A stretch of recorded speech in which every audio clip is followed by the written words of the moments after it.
This is the IBJ Podcast for the week of July 11th, 2022, brought to you by Taft. I'm your host, Mason King. Welcome back to the podcast, everybody. These are the dog days of summer, but the heat isn't the only thing making us squirm and seek shelter. Folks with most of their savings in the stock market have been in the profoundly uncomfortable position of watching their portfolios lose 20 to 25% of their value since the beginning of the year. Meanwhile, and at least until very recently, we were paying more than $5 per gallon for gas. Fuel prices have been one of the main factors in skyrocketing inflation. And we're still waiting on second quarter economic numbers, but most experts agree that if we're not already in a recession, there's still a good chance we'll be stuck in one. These are anxious times, although you'd think by now we'd be used to it. Maybe what we need is a pep talk, or at least some straight talk, from someone who tracks this stuff for a living. So I've asked Pete Dunn, aka Pete the Planner, one of IBJ's personal finance columnists, to give us his view from above the day-to-day muck that seems so depressing and even threatening. We hit it all from inflation and recession to gas tax holidays and what the Fed is doing to cool down spending. Here's our conversation.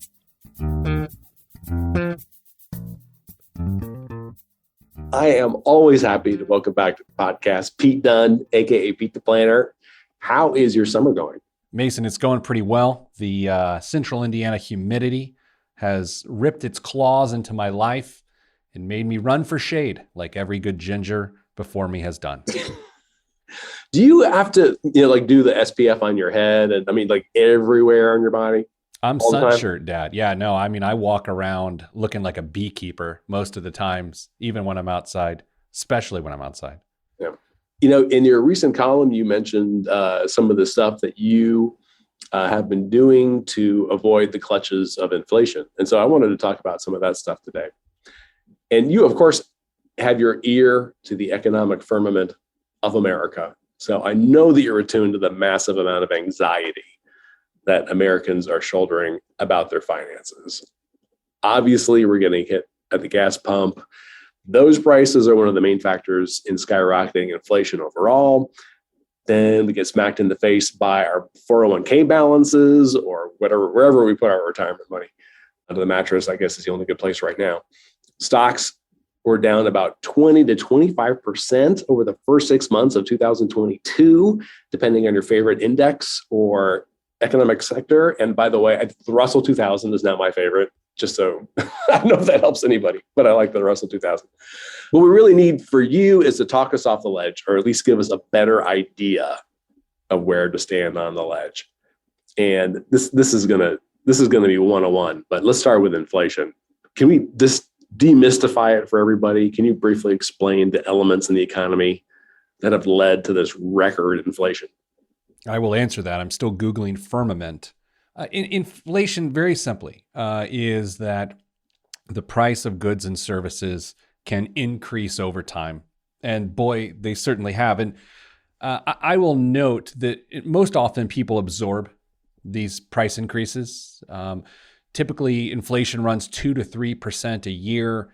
Financial planners often use that 2 to 3% annual inflation to project people's retirement income, needs. And I'll note, again, most people absorb the impact of inflation. They say, the price of beef went up, gas prices went up, and they don't care. And they just deal with it. And they hope that their price of, or their cost of living increase that they potentially get from their employer makes up for it.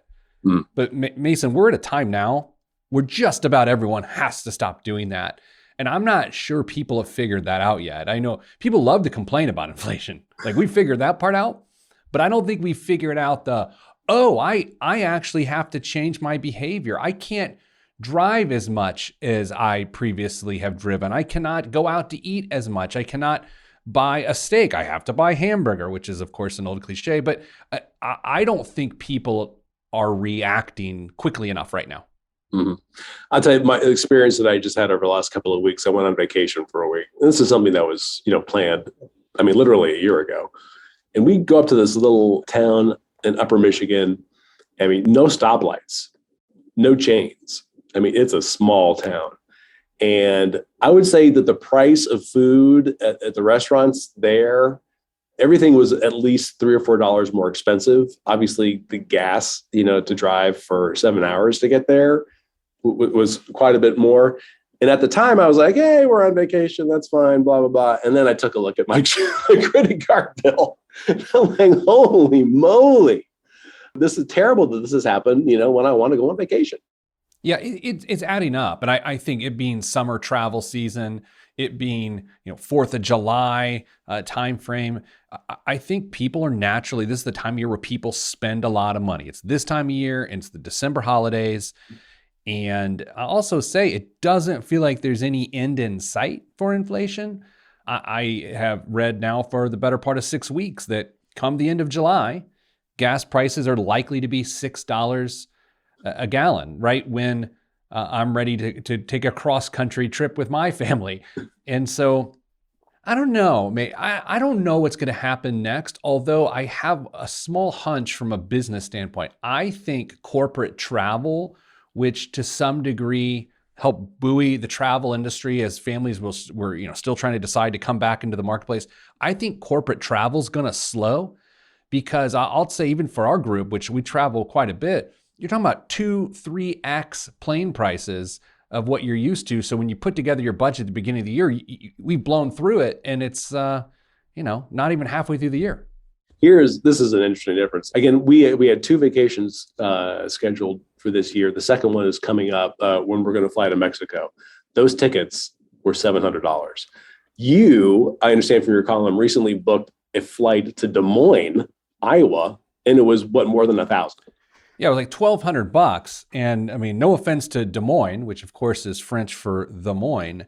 I don't want to I think pay it's the many Moines, actually, but yeah. Many Moines. Yeah. I don't want to do that, right? And so I think what you're going to see here is supply and demand, of course, ravage us once again. You're going to see the demand for travel come down, and then airlines are going to have to figure out, are they going to try to make their profit by keeping prices high, or are they going to try to stoke demand again by lowering prices? And I'm a little worried about that, Mason, because if you think about the travel experience that a lot of people are having right now, it seems like there is quite the cluster between what air traffic control is able to do, especially in the southeast part of the United States, what airlines are willing to put up with, what they're willing to put their customers through.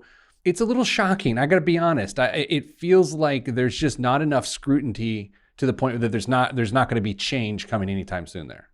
In terms of consumers taking evasive action, it means, is there any more specific advice that we can give them besides, just don't spend so much money?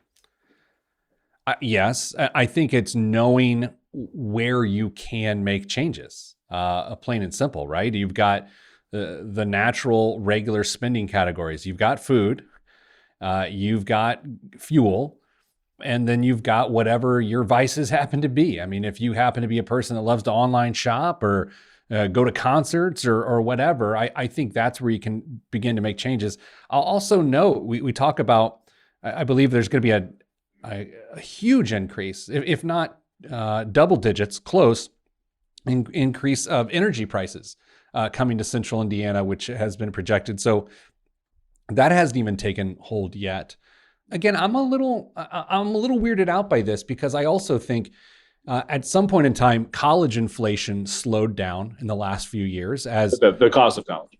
Correct. Yeah. The cost of college inflation has slowed. It used to be around 7% a year. I think eventually what you could see happen is some of these other categories that have cooled down, they could heat back up. You could see college inflation again so that campuses can pay their faculty and staff and keep their buildings open because they are also being ravaged by the ills of inflation. So forward looking a little bit, again, kind of worrisome. That's why you want to try to be proactive and do something. I just don't get the feeling of talking to people that people are doing much of anything other than complaining about it. So we've heard politicians propose like gas tax holidays, like President Biden, who suggested temporarily cutting the 18 cent per gallon federal gas tax. Now, those people who are against gas tax holidays, and it's a significant amount of folks, say they would cut revenue streams that states and the federal government use to finance infrastructure projects, which everyone agrees that we need. And there's some worry that fossil fuel companies would just adjust their prices accordingly to make even more profit. Do you have a particular take on the usefulness of a gas tax holiday? Is that a worthwhile pursuit? I think it would be incredibly pointless. I do think that President Biden is under a tremendous amount of pressure to do anything. And this is something he can do. But the average American driving 1,200 miles a month, and let's say you get 25 miles to the gallon, and you've got an 18.4% reduction in federal gas tax. Mason, you're talking about saving $26 total over a 3-month period. And you've taken a lot of money that goes towards infrastructure, and it has disappeared at a time that our country needs to invest in infrastructure. Now, on a state level, the state legislature deciding not to touch that as of yet, that would have a little bit bigger impact. That combined with a federal tax holiday would be a savings of about $100 total over a 3-month period, which is a little bit better. Who am I to say that $33 a month is not a big deal to somebody? It's certainly a meal out or something like that. But I think that's short-sighted. I think cutting the tax on those products would be short-sighted because I agree with you. I think gas retailers would look at that, or oil companies would look at that as an opportunity to squeeze out a few more cents of profit here and there. Okay, let's take a quick break to hear from our sponsor. This is the IBJ Podcast. Taft, today's modern law firm. With more than 625 attorneys across 11 offices, we provide solutions to the business issues facing middle market and emerging companies alike. We do this through a highly collaborative and inclusive team approach. Taft, the modern law firm. To learn more, visit taftlaw.com.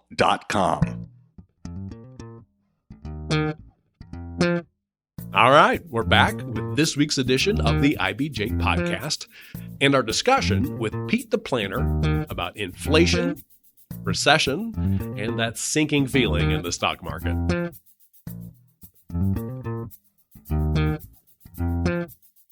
What is the Fed doing to lower inflation? Of course, we all have a sense of it, but explain it to us so we can understand it.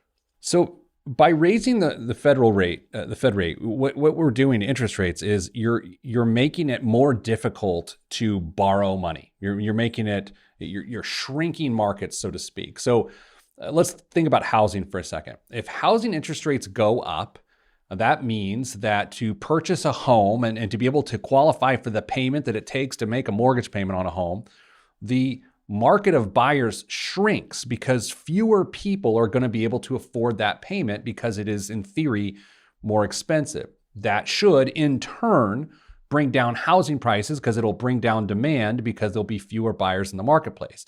So take that idea and put it in various industries and capacities within our economy, and you've got what is meant to be a cooling effect to just settle everyone down and make it tougher for people to go out and make voluntary purchases. I hate to say this, and I may have said it on the show last time I was here. Typically, a recession is the solution to a problem. Now, in itself, it's very painful and it's awful, and no one who finds themselves the victim of a recession wants a person like me to say, hey, this is the solution to a problem. But the recession is the solution to a problem. It's an overheated economy getting back in line. This happens every few years.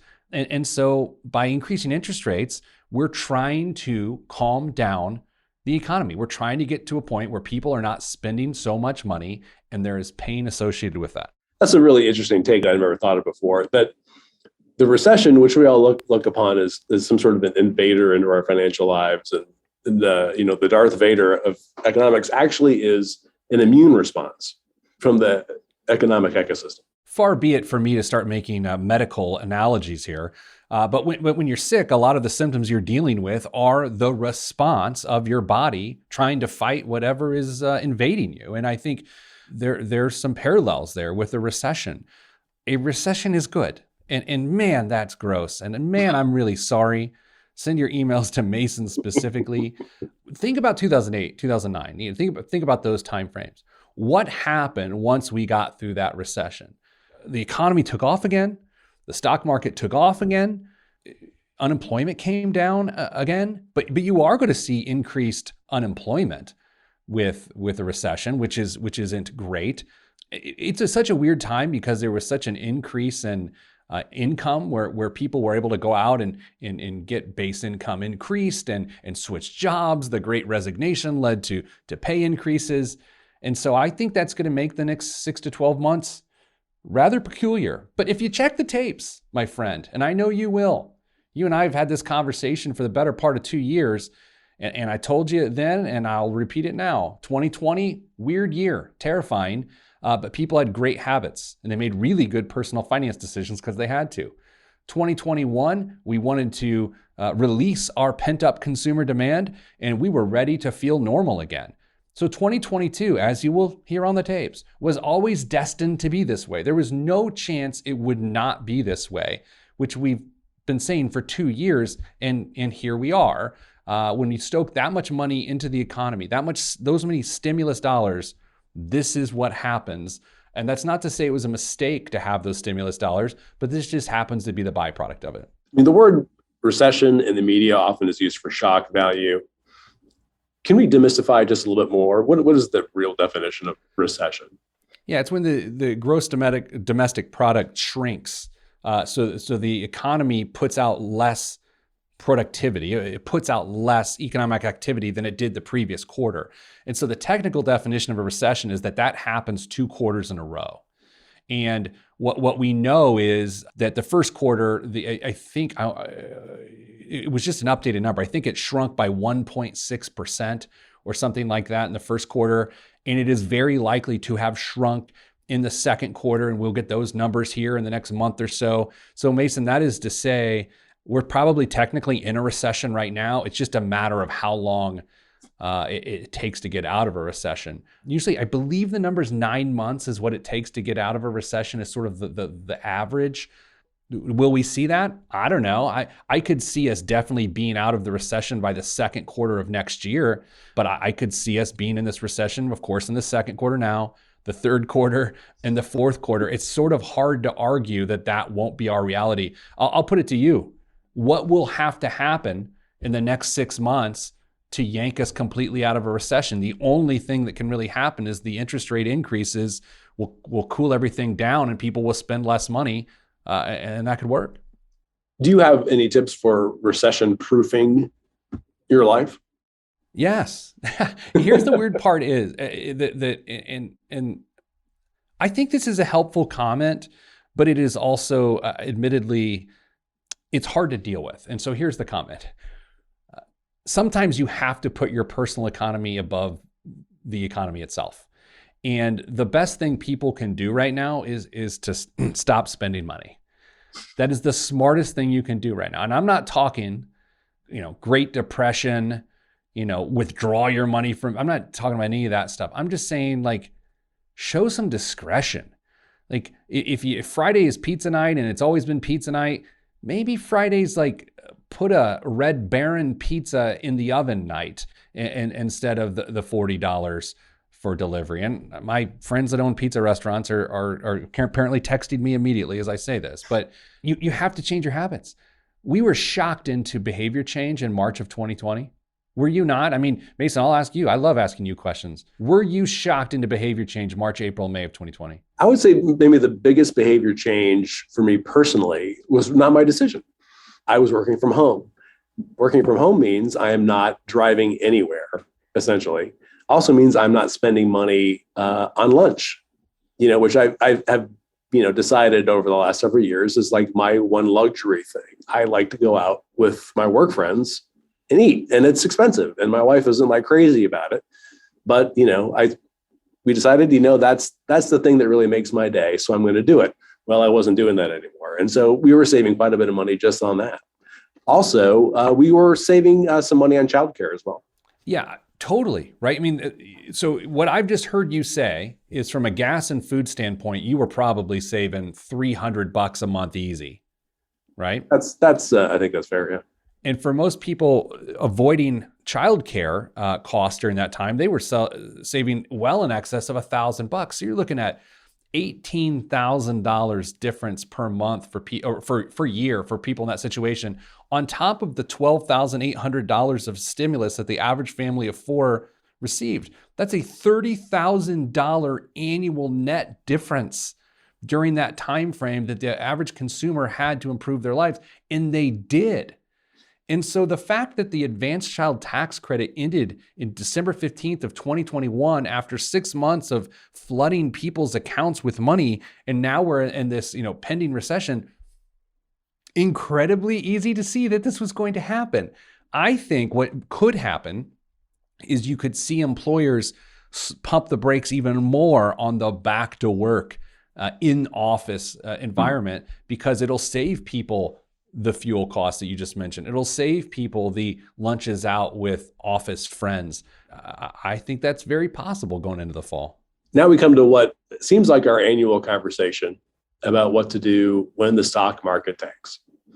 Again, stocks are down about 25% for the first 6 months of the year. Folks who are close to retirement are freaking out, and that seems justified. Folks who are maybe a few decades from retirement certainly aren't happy. What is the advice? Yeah, you made mention of the pre-retirees just prior to retirement. Yesterday, I was actually thinking about this group, because you often think about that group, and then I added some more people to that group. It's, what if your kid is going to the school to college in the fall of this year, fall of next year, and your college fund took a massive hit to the tune of you've just lost a semester's worth of tuition or an entire year's worth of tuition if you didn't have an age-based portfolio. Like, that's a shocking idea that you save for 18 years for your kids to go to college, and then because of sequence of return risks, which is when the market goes down at the wrong time in relation to your time horizon goals, all of a sudden an entire year is lost. With the market down 25%, Mason, let's say you are fully funded to pay for 100% of your kids' college. Market pulls down 25%. 25% is one entire year of college gone. So I would say this. Most people should be doing nothing. Most people should not be overreacting.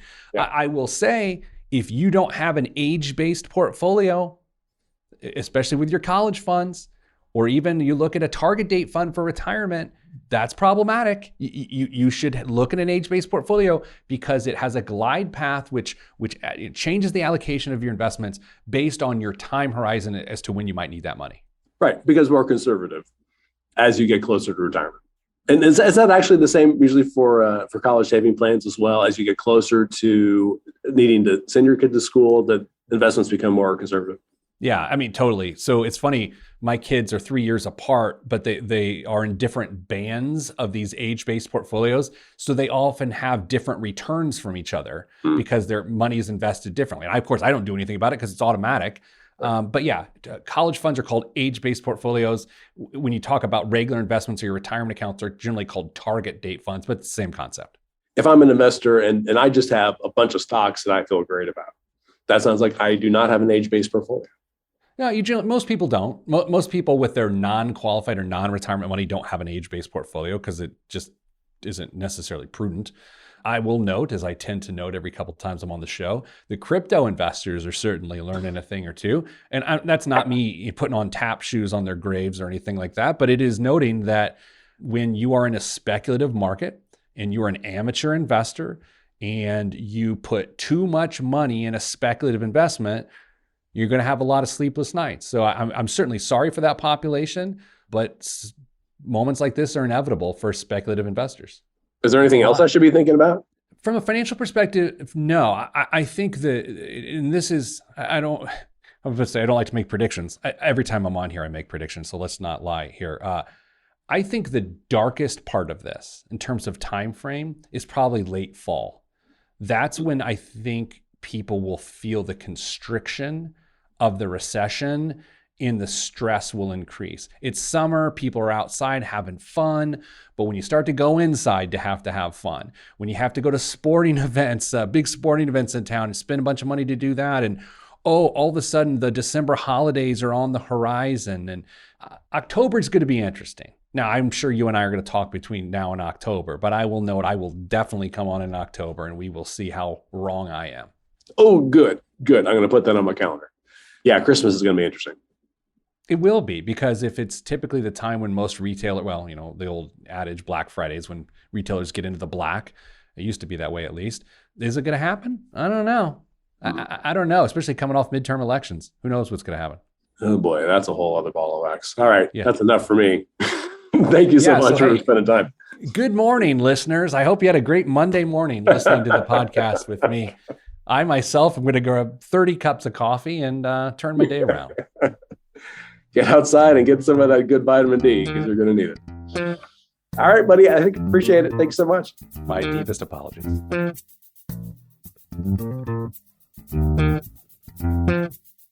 My thanks again to Pete the Planner. A quick reminder, his column on personal finance appears regularly in the print edition of IBJ, and you can find several years worth of his work at IBJ.com. And before you get on with the rest of your week, there are a few stories and features in the latest print edition of IBJ I'd like to point out. First up, John Russell examines what came of the strategy by Ascension St. Vincent to open micro-hospitals across central Indiana, with designs on upending the traditional hospital model. The idea never really took off, and the flagship neighborhood hospital, located in Noblesville, closed in late June. Also in this week's issue, Daniel Bradley has the latest on plans to create the massive LEAP Innovation and Research District in the Lebanon area. And Dave Lindquist pops the cork on the success story behind Mom Water, a hard seltzer manufactured in Indianapolis. Again, you can find these stories in the latest print edition of IBJ or online at IBJ.com. I will say, it's easier to access all of the latest local news about business and politics and all of IBJ's data on Central Indiana's business community and economy if you're a subscriber. And here's a new development. We have wrapped all of IBJ's content together with all of the stories, columns, and podcasts from our sister publication, Inside Indiana Business. And that works out to about $3 per week for actionable information about every notable business development across the state. You won't find Indiana's story told with this kind of breadth and depth anywhere else. Just go to IBJ.com and click on the subscribe button. Thanks again for making time this week for the IBJ podcast. I'm Mason King. Hang in there, everybody. We'll be back again next week.